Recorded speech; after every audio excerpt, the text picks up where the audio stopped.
Olá pessoal, um prazer estar com vocês aqui em mais um episódio do programa Construir e Reformar. Olha, hoje a gente está aqui numa fábrica, né? A gente já viu as imagens aí, é uma fábrica enorme, a fábrica da Brasilite, porque a gente vai falar hoje de telhado e vai falar de inovação também. E no quadro aqui, o outro lado da engenharia, a gente está com uma pessoa super especial, é uma pessoa que eu conheço há muito tempo, trabalha na área, atua e é especialista nessa parte de conforto térmico, né? Eu estou aqui com a doutoranda Carolina Leme. Tudo bem, Carolina? Tudo bom. Que prazer estar com você aqui, viu? O prazer é meu. É isso aí. A Carolina é muito conhecida no mercado, né? Eu chamo ela de Carol. Pode chamar. E a gente já atuou junto em vários projetos. E a Carol tem um diferencial. Além de ter toda essa experiência acadêmica, né? Que a gente estava conversando aqui, ela também aplica esse conhecimento na prática. Mas eu vou começar conversando com você, Carol, da sua experiência. A gente está até tirando a dúvida aqui como fala direitinho. Environmental Design, né? E você tem uma experiência até internacional. Explica pra gente aí essa sua experiência nessa área de conforto térmico, lumínico, enfim. É um prazer estar aqui, foi muito legal passar essa experiência para frente. Foi uma oportunidade muito interessante, assim. Acabei tendo a oportunidade de ir para Londres, ficar lá um período trabalhando num escritório que é bastante renomado, mas focado na parte do environmental design, que é a ideia, né, de projetar pensando no conforto ambiental junto com na qualidade do espaço, na qualidade para o usuário, junto com as questões ambientais. Então a ideia é que você crie um ambiente construído, que você tenha no edifício, na casa, qualquer espaço que você construa, né, que você traga questões que são pertinentes tanto ao meio ambiente, na sustentabilidade, de materiais, como também o foco em relação à qualidade do espaço, então do usuário, porque às vezes a gente esquece um pouco que o usuário é o foco final do espaço, né, ele que vai habitar ali. E a ideia do environmental é trazer, colocar no projeto todas essas questões como questões primárias. Certo, eu sei que você se formou na FAO aqui em São Paulo, né, que é uma faculdade de referência, e eu estava vendo que nessa experiência que você teve até projetos de escritórios renomados que todo mundo conhece, né, do Calatrava, teve outros aí que você me explicou, né? E foi até legal assim pensar também que eles, lógico, são arquitetos com muita bagagem, com ícones, né, da arquitetura mundial, mas que vai pensar a arquitetura. Eu tive a oportunidade de trabalhar em um projeto que era um projeto de um centro universitário na Índia, então diferentes contextos climáticos, que a gente acha que construir bem é construir com muita tecnologia, é construir muito caro, e na verdade quando você pensa, quando você tem como pilar, né, o meio ambiente e o usuário, e aí pensando em saúde, pensando em qualidade, você não precisa necessariamente ter um edifício caro, mas ele tem que estar dentro do contexto climático, dentro de um contexto ambiental, e nesse projeto foi interessante que uma das referências que a gente chama de arquitetura vernacular, que é a arquitetura que você olha para o lugar, né? Então, por exemplo, no Brasil você tem arquitetura, quando a gente vai para uma arquitetura bem feita, tem vários ícones, mas a bem antiga, colonial, em que você tem aquelas paredes muito espessas, não estou falando que o conhecimento que se tinha na época, a tecnologia que tinha na época, paredes muito espessas, de taipa de pilão, enfim. Exato, que é o sonho de qualquer projetista de ar-condicionado. Quando você mede a temperatura interna, ela oscila 2, 3 graus ali, fica na faixa dos 20, 23, 18. E você fala, nossa, que confortável, não preciso quase nunca usar o ar-condicionado. Certo. E a ideia não é construir como antigamente, não é fazer uma coisa tão arcaica, mas é você olhar para essa arquitetura e entender o que ela te fala. Certo. O que ela... Aproveitar o máximo do conhecimento. Exato. Ali, né? E eu sinto que essa ideia que está vindo lá fora está mais forte, mas no Brasil tem vindo com muita força, principalmente depois a norma de desempenho está se difundindo bastante, é o pensar a arquitetura e quebrar esses estigmas, né, esses preconceitos. Eu já assisti muito curso seu, né? Tive a oportunidade de estar junto com você em algumas palestras também, cursos. Já li artigos também, é um tema que eu me interesso muito. existem prédios no mundo que, e aqui no Brasil também, que a gente já falou de outros arquitetos, né, que utilizando a ventilação corretamente, né, o conhecimento que se tem disso, até dispensa o uso de ar-condicionado, num país que a gente está que é tropical. Exato. Né? Você pensar no clima, por exemplo, de São Paulo, obviamente São Paulo, o Brasil tem muitos... São muitos países. Não dá pra falar assim, é tudo bom, né? Não tem um clima característico no Brasil. Exato, não. Eu acho que tem climas diferentes. Mas não tem um clima ruim, mas você pode criar soluções adequadas ao clima. O que não dá é tentar exportar soluções de um clima que é completamente diferente do seu e tentar fazer com que ela funcione no seu...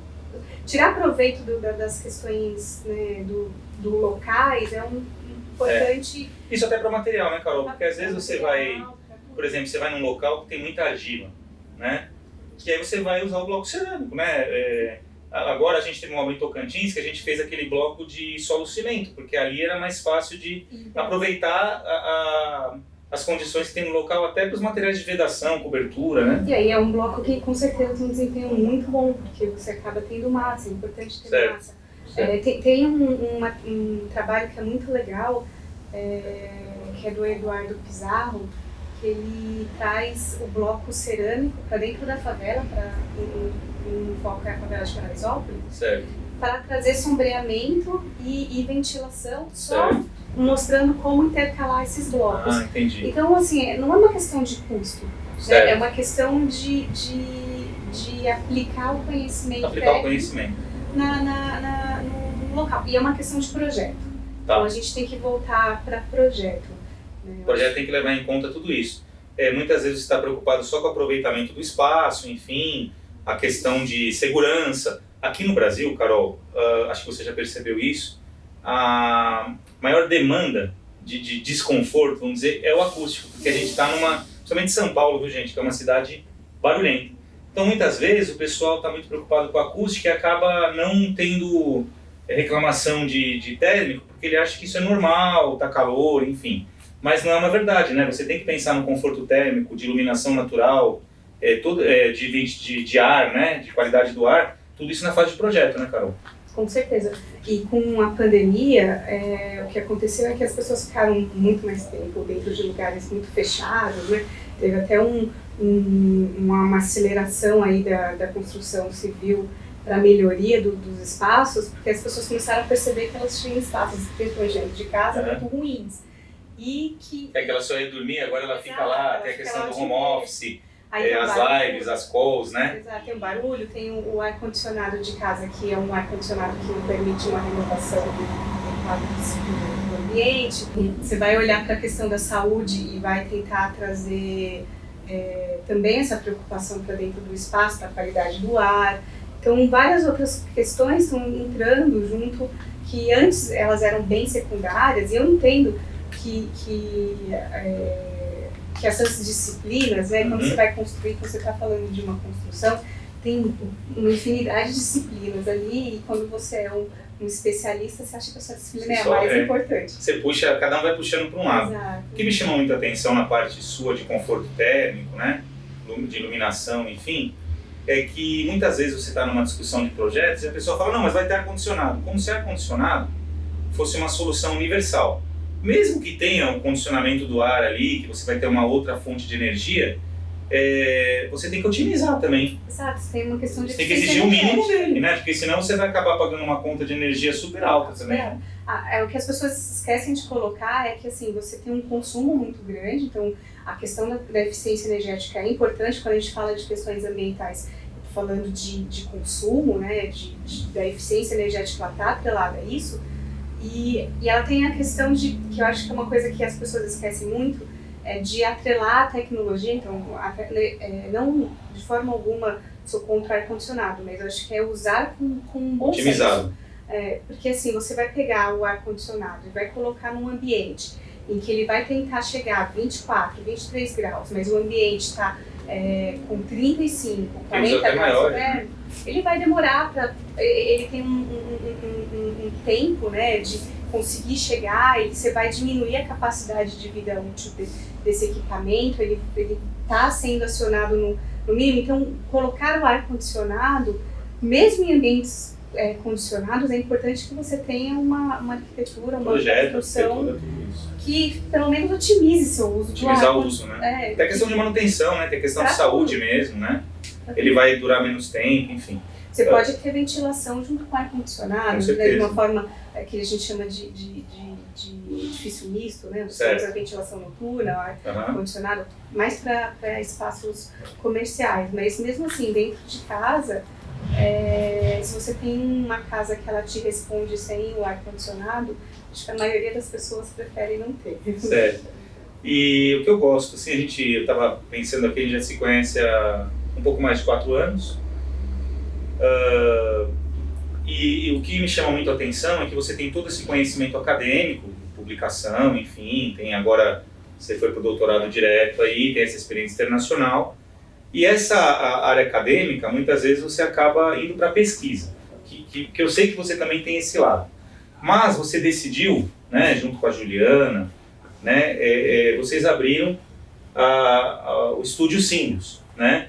A gente chegou a trabalhar junto, né, através da GPID, e hoje você tem sua empresa, né, que você é sócia da Estúdio Sindus, que com a norma de desempenho, acho que esse tema veio muito forte, e você hoje é uma das maiores especialistas no mercado em fazer as análises, vamos dizer assim, os estudos térmicos, de conforto lumínico, de eficiência energética, que a gente já fez junto também, e está tendo muito sucesso, acho que você já fez mais de uma centena aí de estudos, né, para as maiores empresas aí do país.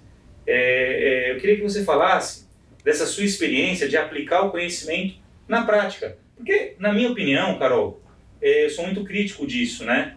Se você tem todo esse conhecimento e não consegue aplicar ele, está tendo um desperdício, né? Não que tem as pesquisas, tem a publicação, mas você está no mercado, né, aplicando isso.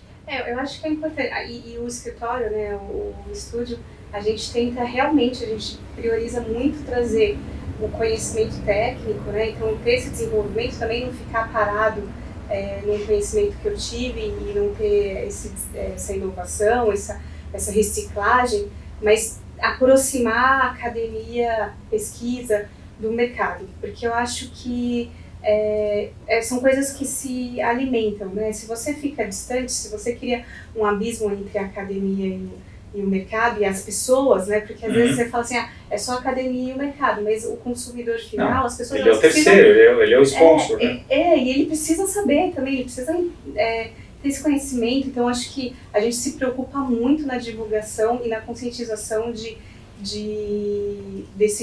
na divulgação dessa parte mais técnica, né? De traduzir até a linguagem, né? A linguagem, tudo. Assim, um dos pilares do escritório é a comunicação. E é engraçado, assim, porque é uma das coisas que tem feito bastante a gente ter bastante visibilidade, é a facilidade e quanto acessível a gente é para os nossos clientes. Isso é o seu ponto forte. Eu lembro quando a gente se conheceu, eu vim com uma proposta junto com o seu escritório da gente fazer um relatório mais amigável, porque o cliente quer resolver o problema dele, né? E a gente pensou até na forma, né, de entregar. Eu lembro que os seus relatórios eram muito mais complexos, né? Sim, a linguagem... muito mais complexos. E hoje está mais uma linguagem gráfica, né? Colorida, enfim, né? E é uma mudança contínua, né? Você tem que ter essa melhoria contínua, porque você tem que comunicar bem. Eu tô mandando um relatório em que tem lá vários gráficos, né? A pessoa faz uma pergunta e eu falo, nossa, estava no gráfico, ela não conseguiu pegar. Não conseguiu interpretar. Então tem alguma coisa errada, porque não adianta eu olhar, é até engraçado, porque quando a gente muda os relatórios, a gente pega pai, mãe, marido, eu vou dar uma lida aí, ver se você entendeu. Isso. Porque se ele entende, ou se essa pessoa entende, um outro vai entender. Esse é o grande também. desafio de quem é da área acadêmica. E hoje eu decidi trazer você aqui, né, porque a gente já vai para o campo. Aqui é a fábrica da Brasilite, né? Eu até gostei aqui Bom, esses bonequinhos estão fazendo um sucesso aqui, viu? Vai ter que... E aqui tem, quando a gente pensa em Brasilite, tem a parte da chapa cimentícia, né, que é bem conhecida, mas lembra daquele telhado de fibrocimento, né?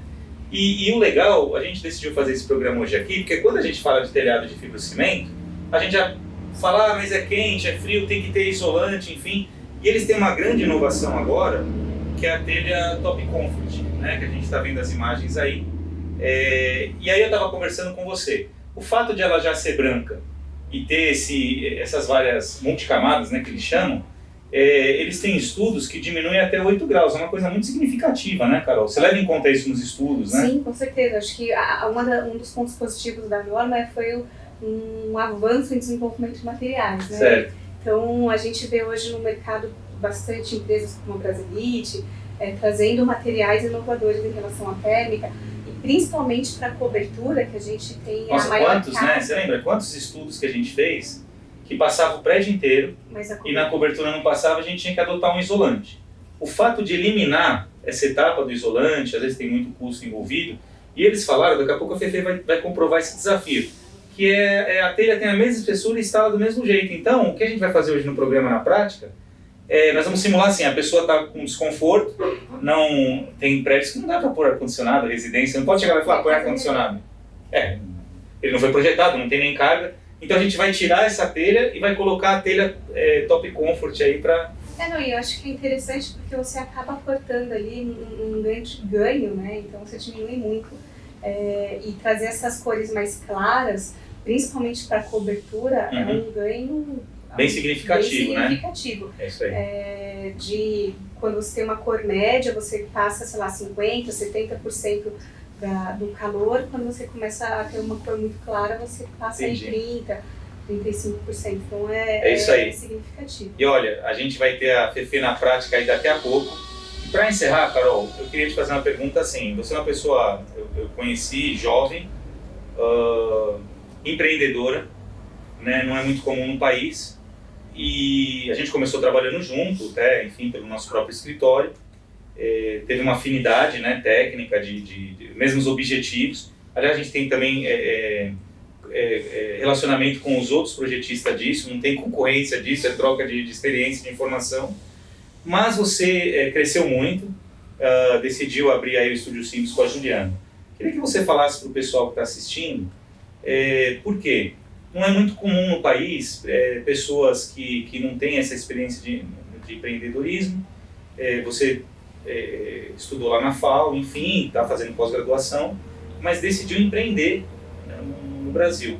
Queria que você falasse, pessoal que está assistindo, o que te motivou e o que você tem a falar para as pessoas que estão pensando nisso. Eu acho que, assim, começa um pouco da trajetória, eu sempre tive o pé um pouco na academia, um pouco no mercado. Você trabalhou em construtora, Eu trabalhei né? em construtora e via um pouco, me deixava um pouco angustiada. Sempre trabalhei com a parte de sustentabilidade, com conforto ambiental.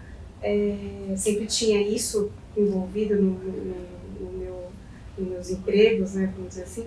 Mas eu queria trazer um pouco essa experiência da academia de uma forma que eu acho que o mercado brasileiro, mesmo tem muita crítica em relação ao mercado da construção civil, mas tem uma coisa que é muito positiva, porque tem muita oportunidade. Tem muito espaço, não tem, Carol? Tem muito espaço, tem muita oportunidade de você agregar muita coisa. Óbvio que a gente tem que saber vender, porque a gente é técnico, né? Tem que saber fazer o marketing, né? A venda. Sim. Mas tem muito espaço, né? Não, tem muito espaço. Eu acho que você pode agregar mesmo para o mercado, né? Então a ideia foi muito isso. Assim, eu tenho conhecimento que eu vou ficar dentro da academia, mas que eu queria levar para fora, porque é onde, no final das contas, eu acho que assim, a academia a pesquisa tem um fator importantíssimo. A gente tem visto a evolução muito, pela pesquisa, claro. O investimento em pesquisa que vai Sim. evoluir.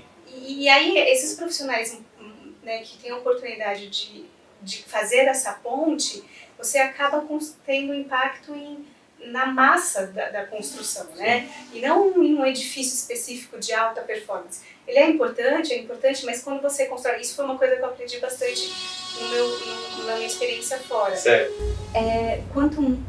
Você pode gastar muito mais do seu orçamento num edifício muito icônico, ou você pode diluir esse orçamento e gastar atingindo um maior público.